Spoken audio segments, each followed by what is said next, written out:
Ronnie. Mike, I want to thank you so much for coming out here. It's just been such a blessing on our church. And I just want to give you one example of a testimony that we've had this week. 5 days ago, you guys came out as a team to our church. We planned this about a month ahead of time. They asked for volunteers. When I became a Christian, I said I'm willing to do whatever it takes. And I volunteered for those all 5 days. And I go, I don't know why, what my purpose is, but God wants me to do this. So I'm like, I'll step up, you know, and I'll do that. And I asked my girlfriend Maya, I go, will you help me come and merchandise? And I said no. She said no. And she saw me willing to take that leap forward, and she saw that energy, and God worked through that. And she goes, I'll go out there with you. I'll be happy to help. A lot of people have, they're like, gosh, what are these guys? A lot of people have a misconception about the strength team before we're going to get here. It's a big emotional show. And so a lot of times people like, they don't know the effectiveness of it. Anyway. So the wildest story is, since she got saved, her family almost came to a point of disowning her. Because obviously, you know, she's Asian. Her parents were Buddhist. And in the Buddhist religion, when somebody becomes a Christian, that's a shut door. They quit talking to her for almost a year. That hurt her. I mean, that bound her up bad.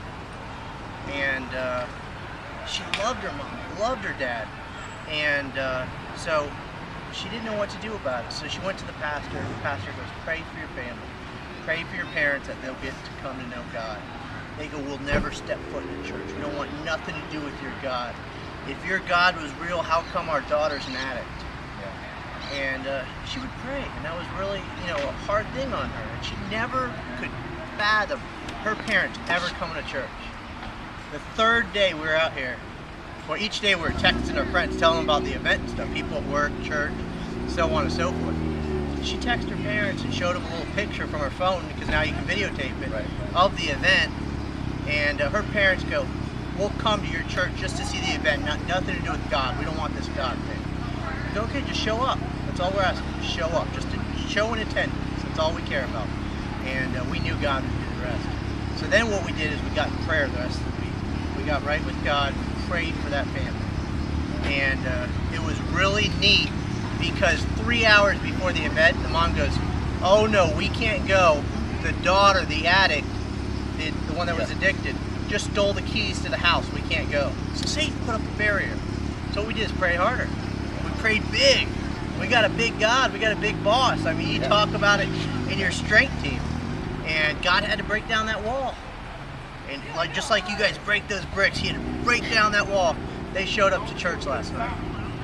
And they're Buddhist. They're raised. Well, my stepdad is Catholic, and he went to church in Peru over 20 years ago. Yeah. And when he came to the United States, he doesn't want to go to church here because he doesn't want to hurt my mom's feelings.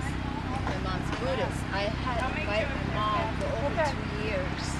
And she kept saying no. She said, no, I'm not going to go. I'm never going to step my foot in church ever.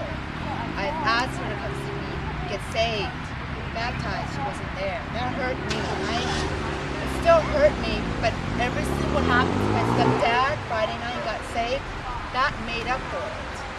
You know, I wish my mom was there when I got baptized, but when I saw my stepdad that night, that made up the whole thing, made up for it. It was the happiest day of my life.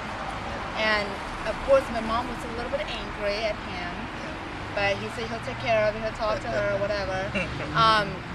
I called her the next day. I asked her about it. She said she never stepped her foot in there again until God turned my little sister around. And I had told her she would have to let him in order for him to change her around. She said, I don't care how he does it. If your sister stopped doing drugs, stop doing this, I will go to church. Conditional church. My little brother's 12. My little brother's 12 years old. He was here. Now he's questioning his dad about God. So it's exciting. Yeah.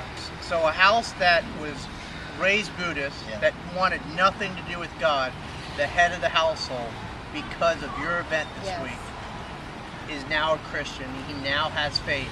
And we don't know what it's going to do with the other 6 or 7 people that live in that house, but we got faith. And we are so glad and so happy he made it out this week.